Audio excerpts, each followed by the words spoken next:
इंद्रायणीचा पसायदा. 4 मे वाघाच्या जखमा. लेखक डॉक्टर संतोष मोतीराव मुळावकर. अभिवाचक श्रावणी माहूरकर. ज्याला ऐतिहासिक दृष्टी असते त्याला वर्तमानाची सृष्टी कळते आणि भविष्यासाठी दूरदृष्टीही लाभते. इतिहासाचा शोध घेतला तरच वर्तमानाचा बोध होतो आणि भविष्याचा वेध लागतो. जे आपला इतिहास जमा करतात ते आपलं वर्तमान आणि भविष्यही इतिहास जमा करतात. जो केवळ वर्तमानात जगत नाही तर इतिहास आणि भविष्यातही जगतो तोच सर्वार्थानं पात्र ठरतो.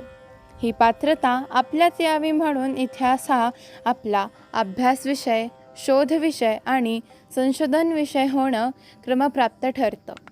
इतिहासानं ज्या घटनांची नोंद घेतली त्या घटना तर आपल्या नित्यस्मरणांच्या आणि नित्यसंस्करणाचा विषय असला पाहिजे. टिपू सुलतान ही सर्वार्थानं स्वतंत्र घटना होती.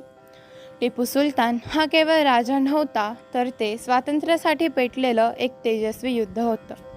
स्वातंत्र्यासाठी पराक्रम हा त्याच्या आयुष्यातला अग्रमक आणि अनुक्रम होता.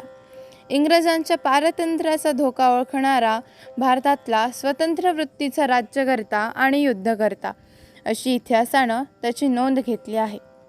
खरं तर तो राज्यकर्त्यापेक्षा युद्धकर्ताच अधिक होता, पण त्याच्या युद्धात स्वातंत्र्याची दूरदृष्टीही होती. या दूरदृष्टीला स्वातंत्र्याचा उज्ज्वल भाविकाल दिसत होता. त्याची सगळी हयात इंग्रजांशी लढण्यात गेली. रणांगण हेच त्याच्यासाठी घरांगण ठरलं. रणांगणावरच्या जखमी भागाचं आयुष्य त्याच्या वाट्याला आलं. पण आपल्या जखमा स्वतंत्र आहेत असंच त्याला वाटायचं. इसवी सन 1799च्या युद्धात वेलस्लीनं टिपूला पराभवाच्या टप्प्यात आणलं. टिपूनं तहाचा पवित्रा घेतला. वेलस्ली अधिक उन्मत्त झाला. त्यानं टिपूला अर्धराज्य, 2 कोटी रुपये खंडणी आणि ओलीस ठेवण्यासाठी 4 मुलं मागितली. मरकट चिकित्सा सहन करणं हा वाघाचा स्वभाव नसतोच. टिपू गुरगरला. 200 वर्ष मेंढ्यांसारखं जगण्यापेक्षा 2 दिवस वाघासारखं जगेन.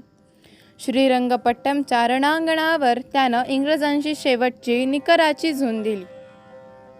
4 मे 1799ला रणभूमीवर स्वतःच दारातीर्थ निर्माण करत त्याने रणभूमी पावन आणि तेजस्वी केली.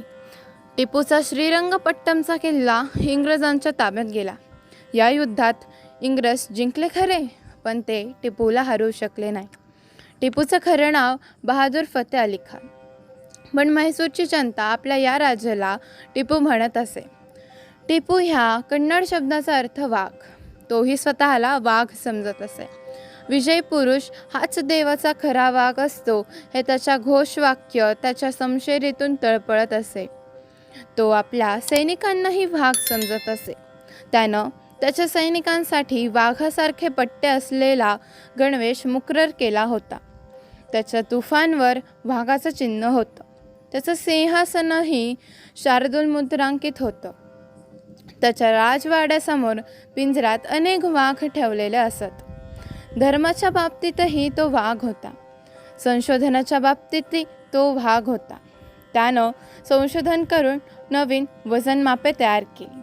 कालगणनेत संशोधन करून 354 दिवस वर्षमापन सुरू केले. त्याची बुद्धिमत्ता ही वाघाची होती.